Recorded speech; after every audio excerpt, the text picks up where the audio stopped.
घर के शिवलिंग पर परिवार वाले ही दर्शन कर रहे हैं, परिवार के लोग ही उसको दर्शित हो रहे हैं, दर्शन कर रहे हैं, पूजन कर रहे हैं।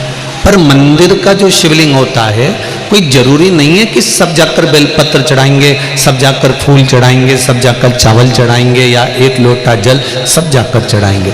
अगर मंदिर का दरवाजा खुला हुआ है और मंदिर के बाहर से भी कोई निकल कर जा रहा है, मंदिर उसको मालूम है कि यहाँ मंदिर है और उसकी ये मुख, उसका ये चेहरा मंदिर की ओर भी मुड़ गया। भले गाड़ी चढ़ा रहा था, गाड़ी चलते हुए जा रही थी, भले उसको शिवलिंग दिखा ना दिखा, और उसका चेहरा मंदिर की ओर मुड़ा तो उसकी दृष्टि का प्रसाद भगवान को चढ़ चुका था, भगवान उसको स्वीकार कर चुका।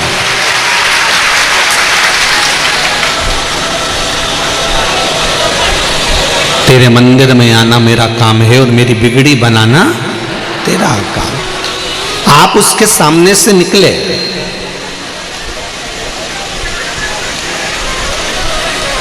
आप उसकी चौखट पे से निकले और उसके सामने उसकी चौखट से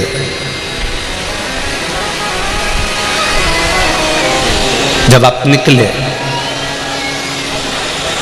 तो मात्र आपका मुख घूमा और उसने आपकी भक्ति को स्वीकार कर लिया।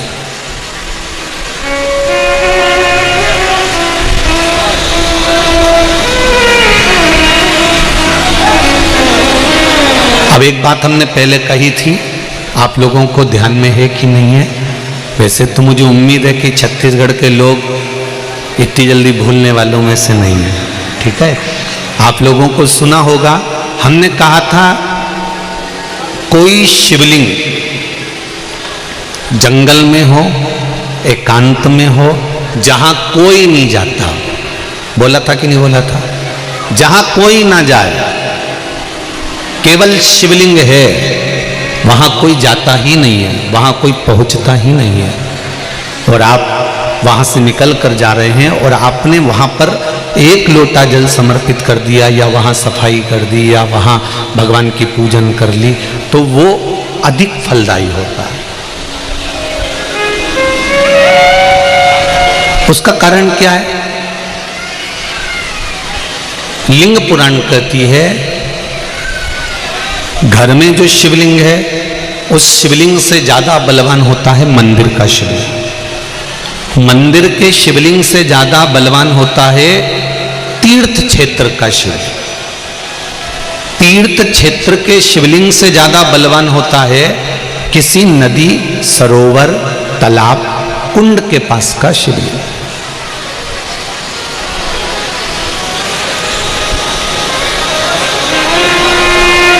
नदी, तालाब, कुंड के पास के शिवलिंग से ज्यादा बलवान होता है वन में, एकांत में, जंगल में, पहाड़ पर्वत पर, कोई शहर से दूरी पर, गुप्त स्थान पर कोई शिवलिंग है, वो बलवान होता है।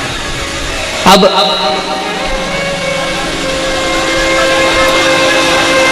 उस शिवलिंग के पास में जाकर आपने भूल से भी एक लोटा जल चढ़ा दिया या कोई थोड़ा सा कपड़ा उतार कर आपने वहां थोड़ी सी सेवा कर दी, तो उसका फल तो 1000 लाख गुना तो मिला।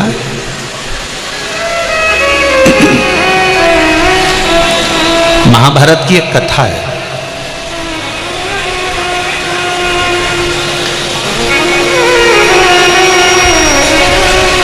इसका प्रसंग महाभारत की कथा में भी मिलेगा और नरसिंह पुराण में भी मिलेगा।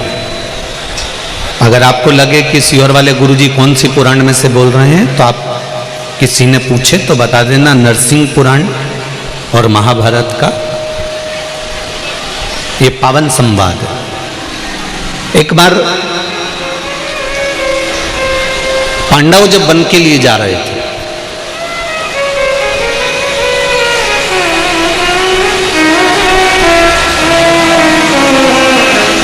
और पांडव जब वन के लिए जा रहे हैं, पांडव वन की ओर प्रवेश कर रहे हैं, कुछ दिन पांडवों को मन में घूमते घूमते निकल गए।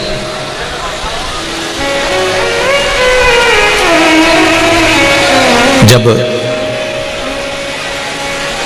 पांडव वन में घूमते घूमते निकल गए तो द्रौपदी एक पात्र लेकर जल भरने के लिए जा रही थी।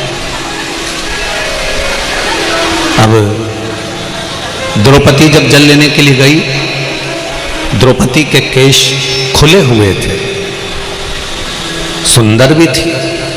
वहीं पर एक दैत्य अपने दोस्त के साथ जा रहा था। दो असुर जा रहे थे, दो दैत्य जा रहे थे, दो राक्षस जा रहे थे।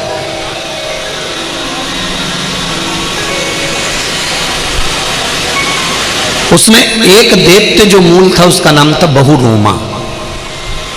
क्या नाम है? जम के बोलो जरा। बहुरोमा, जो बड़ा बलवान था और इतना बल था उसके अंदर, और बल के साथ में उसमें एक माया ऐसी थी कि वो अपने स्वरूप को बदल सकता था, अपने चेहरे को, अपने स्वरूप को वो बदल सकता था।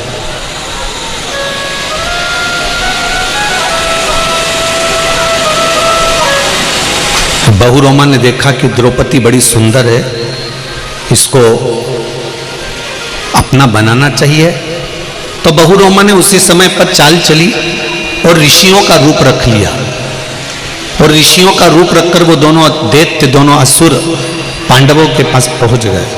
पांडव वन में घूम रहे थे, जहां द्रौपदी जल भरने के लिए गई थी। पांडव उसी मार्ग की ओर आ रहे थे और इतने में दोनों दैत्यों ने विचार करा कि अपन ऋषि का रूप रखकर, मुनि का रूप रखकर, साधु का रूप रखकर, संत का रूप रखकर इनका मार्ग भटका देते हैं। बहुत अच्छे से समझना, दुनिया में कई आपको ऐसे मिलेंगे जो अंदर से तो असुर हैं, राक्षस प्रवृत्ति उनके अंदर भरी है, पर बाहर से उनका जो स्वरूप है वो मुनि का बनाए हुए हैं, वो तपस्वी का बनाए हुए, वो साधु का बनाए हुए।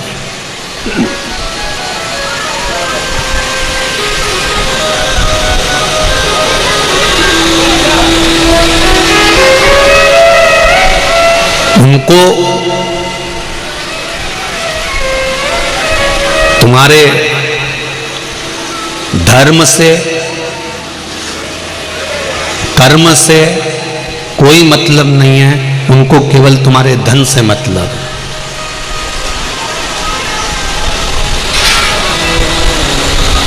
छत्तीसगढ़ में, महाराष्ट्र में, राजस्थान में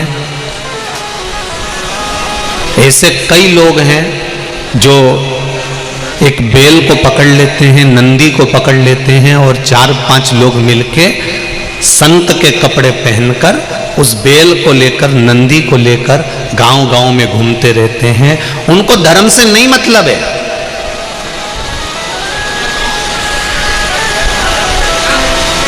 उनको सत्कर्म से मतलब नहीं है, वो ना जाने किस धर्म के हैं, तुमसे धन एकत्रित करना चाहते हैं। और उन्होंने अपना रूप बदला और रूप बदलकर उन्होंने बेल को पकड़ा, एक नंदी रख लिया, 4-5 लोग इकट्ठे हो गए और जगह जगह जगह जाकर उन्होंने धन एकत्रित करा। बाद में उसको वैश्यवृत्ति में, जुए में, मांसाहार में, मदिरापान में बर्बाद कर दिया। पर कभी आपने पूछा कि जरा तुम्हारा आईडी दिखाइए, तुम्हारा आधार कार्ड दिखाइए, क्या नाम है तुम्हारा, किस धर्म के हो तुम, क्यों अपना गांव छोड़कर तुम हमारे गांव में आए हो? कभी तुमने विचार किया? इस मुनि का रूप रखकर, साधु का रूप रखकर बहुरोमा अपने दोस्त के साथ चला और पांडवों का रास्ता मार्ग भटका दिया और द्रौपदी को उठाकर भागने लगा। एक मित्र ने देखा कि पीछे से अर्जुन को मालूम पड़ गया और अर्जुन तुरंत द्रौपदी को लेने आ रहा है, तो मित्र तो साथ छोड़कर भाग गया, बहुरोमा पकड़ाई में आ गया।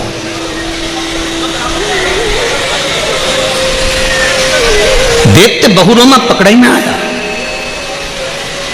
और जैसे ही दैत्य बहुरोमा पकड़ाई में आया और पकड़ाई में आते से ही अर्जुन ने उसको पकड़ा।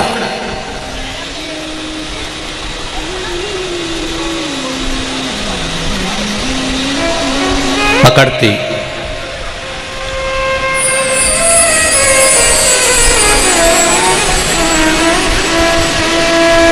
अर्जुन ने तलवार निकाली और बहुरुमा दैत्य को मारने के लिए तलवार को उठाकर बस मारने ही वाला था। इतनी देर में बहुरुमा भगवान विष्णु के रूप, 4 हाथ और भगवान नारायण जैसा रूप धारण कर सामने खड़ा हो गया। भगवान विष्णु का रूप,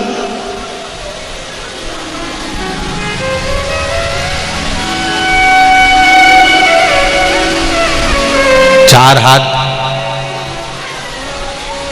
अर्जुन, नकुल, सहदेव, भीम, युधिष्ठिर सबने पूछा तुम कौन हो? तुमने तो भगवान विष्णु का रूप रख लिया, भगवान नारायण का रूप रख लिया, बड़े सुंदर दिख रहे हो, बैकुंठ अधिपति जैसे दिख रहे हो, भगवान विष्णु का रूप तुमने रख लिया, तुम कौन हो? भगवान विष्णु हो? उसने कहा नहीं, मैं भगवान विष्णु नहीं, मैं भगवान विष्णु नहीं। तो तुम हो कौन? उसने कहा मैं एक, मेरे पूर्व समय की 2 कथाएं, एक मैं राजा बना और दूसरा मैं बहुरोमा दैत्य बना, इसकी 2 कथाएं मैं आपको सुनाना चाहता हूं। अर्जुन ने कहा बोलो क्या बताना चाहते हो? महाराज, मैं पूर्व जन्म में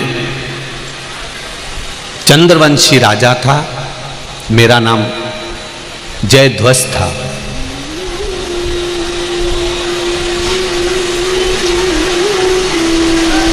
मेरा नाम जयध्वज, चंद्रवंशी राजा था मैं, और मेरा नाम जयध्वज था। मेरा नियम था, मैं भगवान के मंदिर में जाकर झाड़ू लगाता था, पानी सींचकर एक वस्त्र उठाकर पोछा लगाता था, थोड़ा सा लीपन करता था। नरसिंह पुराण की यह कथा कह रही है, महाभारत का यह चरित्र कह रहा है, बहुरोमा अपनी कथा कहते हुए कह रहा है कि मैं चंद्रवंशी राजा और मेरा नाम जयध्वज है। मैं भगवान के मंदिर में जाकर झाड़ू लगाता था, बुआरी लगाता था, सामान उठाता था, भगवान के मंदिर में कचरा पड़ा रहता था उसको उठा देता था, मंदिर की दीवालों को साफ कर देता था। मुझे देख देख कर वहां मंदिर का जो पंडित था वो मुझे देखकर हंसता था।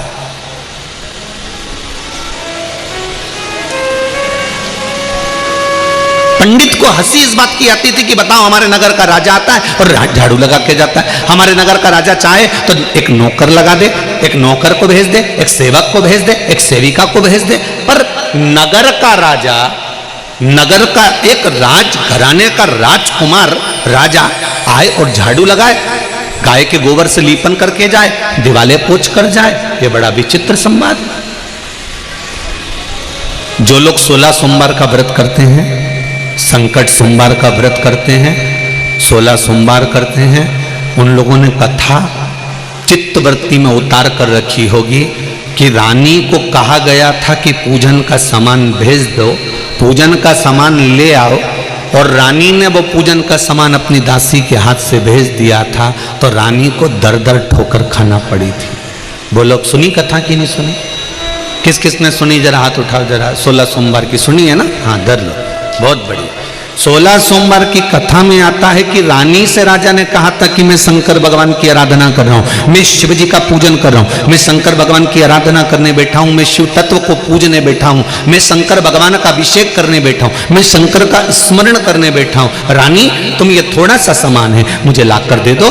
रानी अपनी दासी के हाथ, नौकरानी के हाथ, सेविका के हाथ भेज देती है और सेविका उस सामान को रख देती है। सेविका ने सामान रख दिया, राजा ने पूजन भी कर दी, पर दुख किसको भोगना पड़ा? राजा को भोगना पड़ा? नहीं। नौकरानी को भोगना पड़ा? नहीं। सेविका को भोगना पड़ा? नहीं। दुख उस राजकुमारी को, उस रानी को भोगना पड़ा जिसने नौकरानी के हाथ से सामग्री भेजी।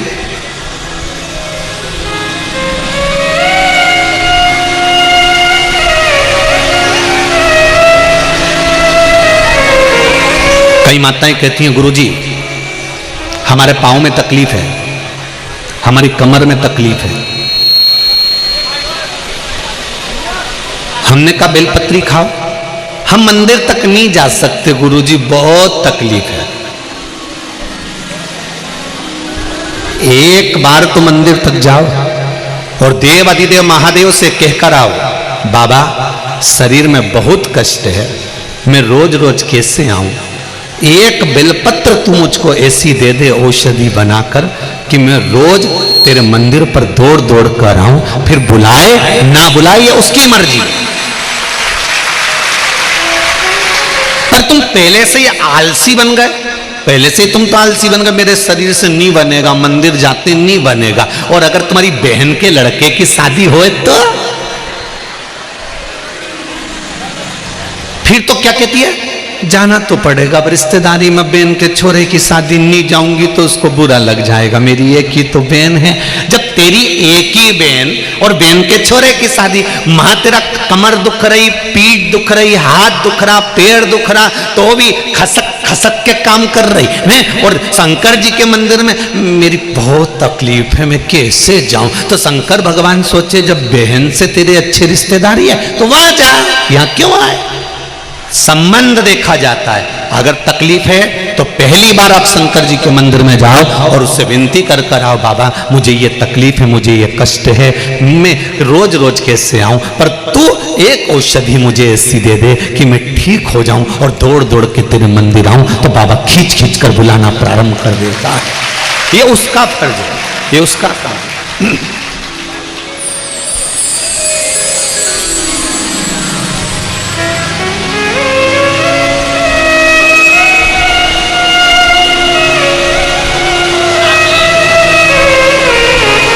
तेरे मंदिर में आना मेरा काम है और मेरी बिगड़ी बनाना तेरा काम है। बहुरोमा कह रहा है कि मैं चंद्रवंशी राजा जयध्वज हूं, मंदिर में झाड़ू लगाता था, पोछा लगाता था, सफाई करता था। पंडित जी मुझे देखकर हंसते थे, मुझसे कहते थे महाराज आप क्यों झाड़ू लगाते हो, क्यों पोछा लगाते हो, किस लिए लगा रहे हो, क्यों लगा? आप लोग लगाते हो मंदिर में जाके? बोलो तो जम के, लगाते हो?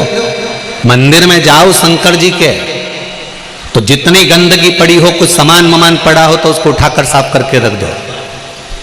तांबे के लोटे रखे हैं, घर से थोड़ा सा पाउडर लेकर जाओ, उसको मांझ कर धोकर रख दो। आपने तांबे के बर्तन को साफ कर कर रख दिया, कोई आया उसने उठाकर जल चढ़ाया, आपके द्वारा साफ किए बर्तन से अगर कोई जल चढ़ाएगा, जब तक वो लोटा फिर से काला नहीं होगा तब तक जल चढ़ेगा, तब तक तुम्हारे हिस्से में आएगा। साफ कर दो।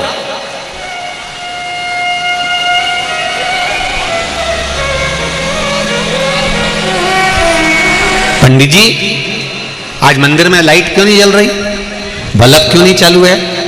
काकी जी बल्ब 60 हो गया, बल्ब बेकार हो गया। पूजन बाद में करना, पूजन में अगर रोज 1 रुपए चढ़ाती थी तो 10 रुपए एक साथ ले और बाजार से एक बल्ब ला करके पंडित जी चढ़ो ऊपर और बल्ब टांग दीजिए, उजाला हो जाएगा। जब तक उस बल्ब का प्रकाश उस मंदिर में हो रहा है तब तक तेरे घर के प्रकाश को कभी कोई बंद नहीं कर सकता, ये निश्चित। हमें दिखावा नहीं करना है भगवान के लिए। कोई हमसे कहेगा तो हम बल्ब लगाएंगे, कोई हमसे कहेगा तो हम मंदिर की पुताई करवाएंगे, कोई हमसे कहेगा तो हम फर्श लगवाएंगे, कोई हमसे कहेगा तो हम ये काम करेंगे। कहोगे तो करेंगे, तो फिर कहोगे करेंगे तो तुम नौकर वो चाकर वाला काम हो गया। दिल से करो जिससे लगे कि महादेव का मंदिर में कोई सेठ नहीं है, महादेव का मंदिर मेरा है और मैं महादेव का हूं, मैं यहां पर आया हूं अपना समझ कर आया। आप सेवा का भाव लाओ तो।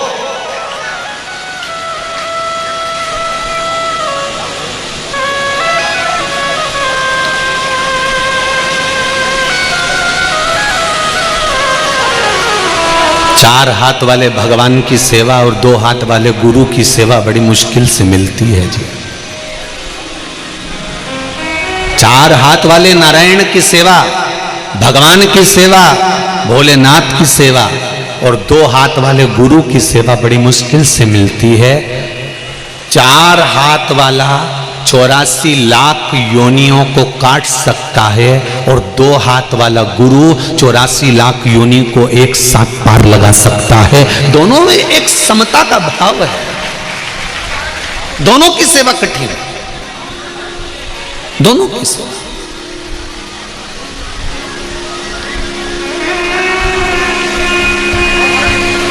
बड़ी कठिन, बड़ा कठिन प्रसंग।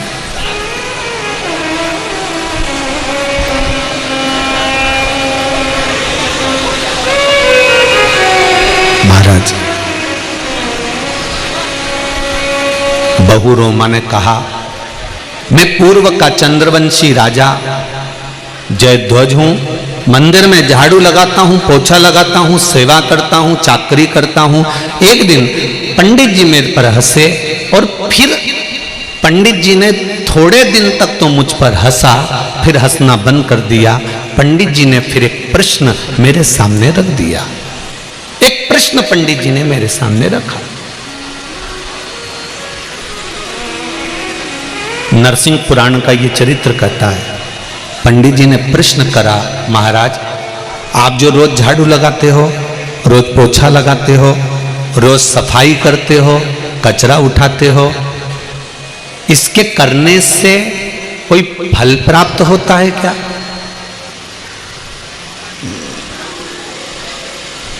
इसके करने से कोई इच्छा की पूर्ति होती है क्या? इसके करने से कुछ हमें मिलता है क्या? तब उसी समय पर राजा जयध्वज ने कहा, ब्राह्मण देवता, इस झाड़ू को लगाने से, इस पोछे को लगाने से, इस सफाई को करने से, इस कचरे को उठाने से क्या फल मिला, मैं आपको बताना चाहता हूं ब्राह्मण देवता। मैं पहले रेवत ब्राह्मण था। ब्राह्मणों में भी एक ब्राह्मण ऐसा होता है जिस ब्राह्मण को पूजन का अधिकार, कहीं कर्मकांड करने का अधिकार, यज्ञ कराने का अधिकार, पूजन करने का अधिकार, अनुष्ठान करने का अधिकार नहीं होता। पूर्व समय में मैं रेवत ब्राह्मण था। पंडित जी, मैं रेवत ब्राह्मण, पर मैंने यज्ञ भी करा, मैंने अनुष्ठान भी करा, मैंने जजमानों के घर पर जाकर भोजन ग्रहण भी करा, मैंने खूब अपने दम पर, अपने बल पर मैंने खूब यज्ञ अनुष्ठान करे। अगर कोई मेरे पर उंगली उठाता था, मैं उस पर भी अपशब्द कहता था।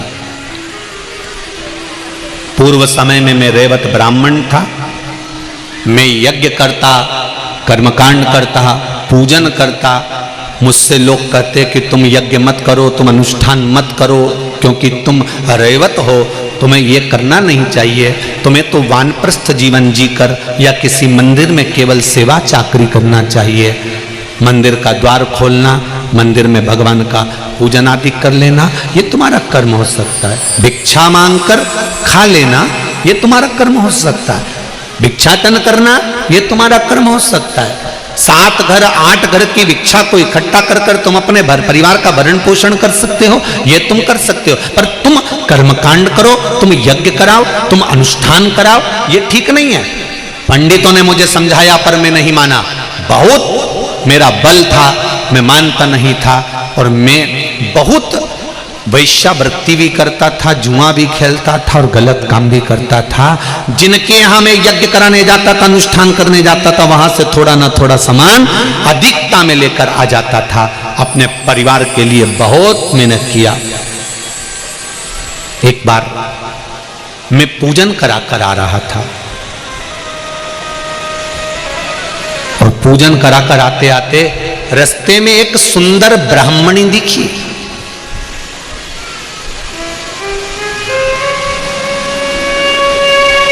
जिसके चेहरे पर बड़ी चमक थी।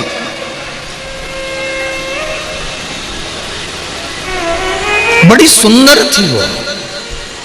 उस उस ब्राह्मणी को देखा मैंने तो मेरे भीतर काम जाग गया, और काम जागा तो मैंने उस पूजन का सामान मेरे साथ में था, मैंने ब्राह्मणी का हाथ पकड़ा और उसको एक खंडेरे की ओर, टूटे हुए मंदिर की ओर ले गया। मुझे नहीं मालूम था कि ये टूटा हुआ मंदिर है। मैंने खंडेरा जानकर, एकांत जानकर ब्राह्मणी को उस कक्ष की ओर, रात्रि का समय था, उस ब्राह्मणी को खींचकर मैं उस खंडेरे की ओर ले गया।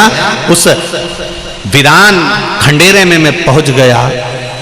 मैंने उस ब्राह्मणी को देखा और कामुक्त होकर मैंने अपने वस्त्र को उतारा और बैठने के लिए उस ब्राह्मणी को वहां बिठाने के लिए उस भूमि को मैं साफ करने लगा अपने कपड़ों से। जब मैंने देखा कि अंधेरा बहुत है, पूजन के सामान में थोड़ा सा कपास रखा था, थोड़ा सा घी रखा था, मैंने निकालकर बाती को जला दिया। मंदिर में एक दिया रखा। वहीं से नगर का एक सिपाही जा रहा था। उस सिपाही ने देखा कि इस खंडेरे में आज तक कोई ने दिया नहीं जलाया, रात्रि को प्रकाश कैसे हो रहा है, रात्रि को प्रकाश कैसा है, इस खंडेरे में किसने दिया लगा दिया, इस खंडेरे में दीप किसने लगाया है। और वो सिपाही उस खंडेरे के अंदर प्रवेश कर गया। प्रवेश करते से उसने मुझे उस ब्राह्मणी के देखा, ब्राह्मण की पत्नी के साथ में, ब्राह्मणी के साथ में। देखते ही उसने सोचा कि ये जरूर दूसरे राज्य का गुप्तचर है, यहां छुपकर बैठा है, इस खंडेरे में तो कोई आता नहीं है, इस टूटे हुए भवन में तो कोई आता नहीं है, और इसका वध उस सैनिक ने वहीं की वहीं कर दिया। ब्राह्मण की पत्नी को छुड़ाकर घर भेज दिया। ये वहां मर गया, प्राण छूट गए।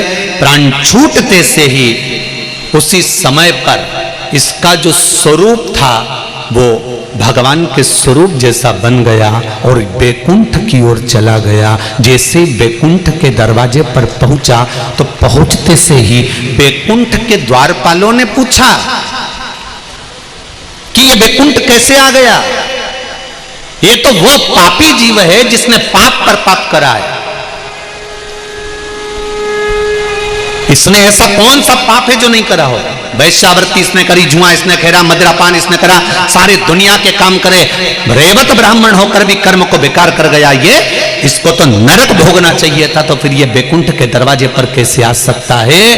तब पीछे से भगवान शंकर के गण खड़े होकर कहते हैं, ये जान नहीं पाया था कि जिस मंदिर में खंडेरे में उस ब्राह्मण की पत्नी को लेकर गया था, भले काम के तेज के कारण इसने अपने कपड़े उतार कर वहां सफाई करी थी और वहां एक दिया लगा दिया था, उस सफाई करने का फल इसको ऐसा मिला कि इसको बैकुंठ में विराजमान कर दिया गया।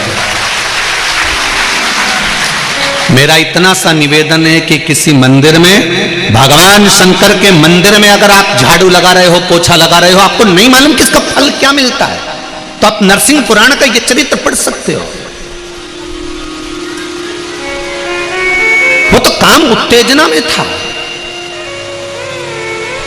उसने तो उस स्त्री के साथ में गलत कार्य करने के लिए वस्त्रों को उतारा था, पर उन वस्त्रों का भी प्रयोग उसने जमीन को साफ करने में कर दिया। उसको नहीं मालूम कि ये शिव का मंदिर है, उसको नहीं मालूम कि भगवान का मंदिर है, उसको नहीं मालूम कि नारायण का मंदिर है। वो तो काम में इतना डूबा हुआ था कि उसको वो स्त्री दिख रही थी, वो नारी दिख रही थी, उसकी सुंदरता दिख रही थी। उसको नहीं मालूम कि इस खंडेरे में शंकर भगवान बैठे, उसको नहीं मालूम कि इस जगह पर शिव जी बैठे, उसको नहीं मालूम कि शंकर का शिवलिंग अंदर है कि नहीं है। बस उसने वस्त्र उतारा और उस वस्त्र से सफाई करी बैठने के लिए और एक दिया लगा दिया, उसका फल ये मिला। फिर पांडवों ने पूछा कि तुम बैकुंठ चले गए तो फिर ये बहुरोमा नाम के राक्षस दैत्य कैसे बन गए, तो कहा मैं बैकुंठ तो चले गया सफाई कर कर भगवान के मंदिर में, पर मेरे भीतर अहंकार भरा रहा।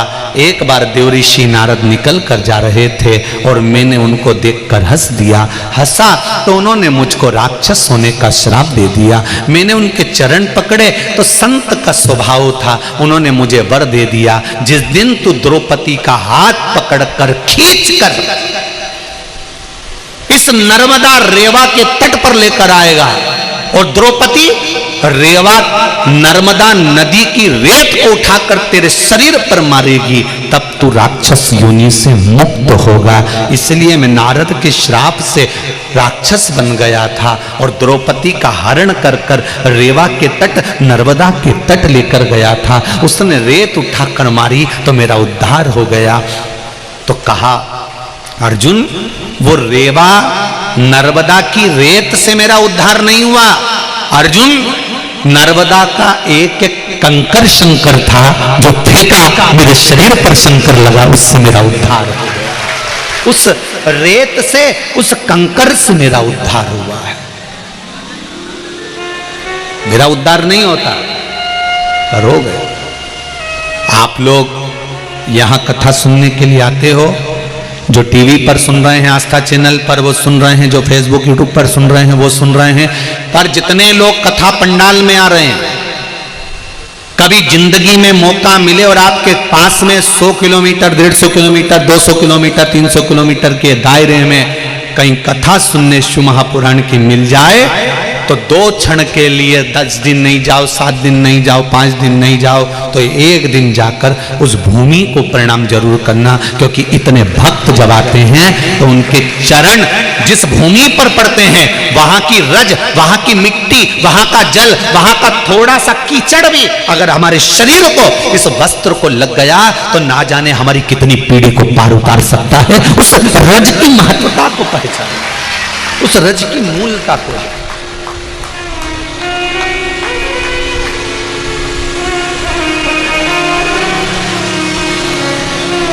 पूरा पंडाल, लाखों लाखों लोग इस कथा को इस पंडाल में सुन रहे हैं।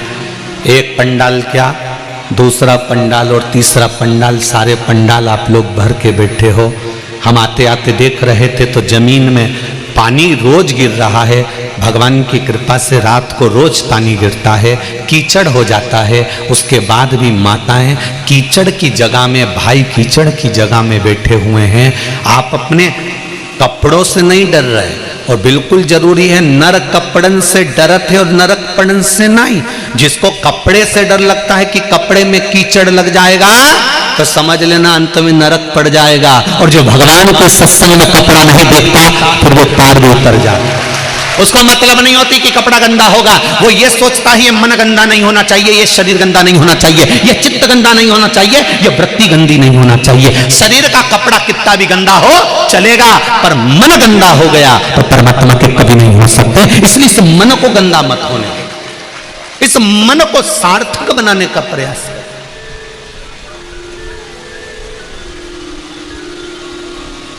मन चित्त वृत्ति को आनंदित करने। एक पत्र आया है, देखिए।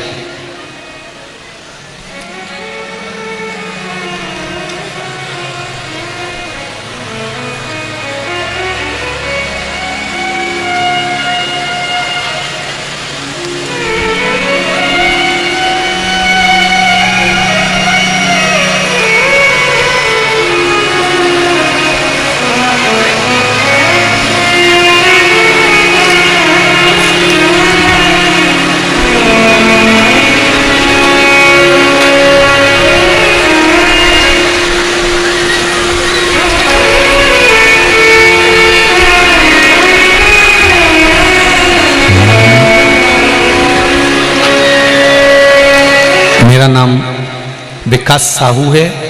मैं ग्राम सुराहाडूंग से भिलाई जिला दुर्ग का निवासी हूँ। कहीं बैठे हो तो हाथ हिलाइएगा।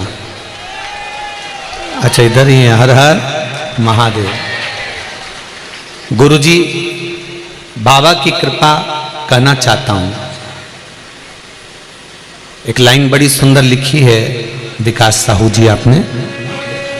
तेरे दर पे आके मुझे जो मिला है ये मैं जानती हूँ या तू जानता है। गुरुजी, बाबा की कृपा कहना चाहता हूँ। मेरी चाची के गर्भाशय में 4 बड़ी बड़ी गांठ हो गई थी। डॉक्टर ने जांच करी गांठ की, ऑपरेशन के बताया और साथ में कैंसर बता दिया।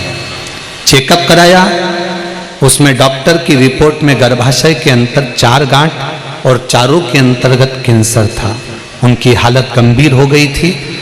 फिर मेरी माँ ने रोज शिव मंदिर में जाकर शिवजी पर जल चढ़ाकर लाती और उनको देती थी, और शिवजी पर चढ़ा रोज एक बेलपत्र देती थी। गुरुजी, बाबा की महिमा और कृपा ऐसी हुई कि 15 दिन पहले जिस रिपोर्ट में गांठ थी, कैंसर था, 15 दिन बाद वो गांठ गायब थी और कैंसर गायब था।